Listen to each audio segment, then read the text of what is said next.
Hello everyone, in today's video we're going to use Priority's AI companion to raise a sales order. To activate the companion, we'll click on the stars at the top right hand corner. We can tell it to open a sales order for a customer.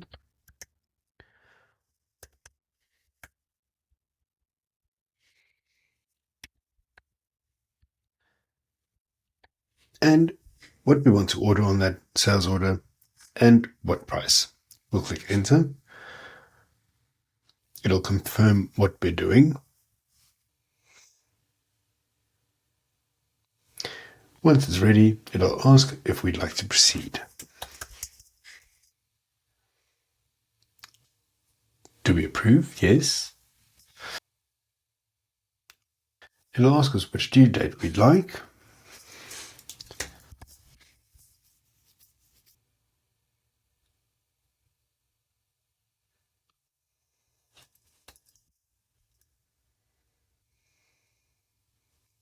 Thank you.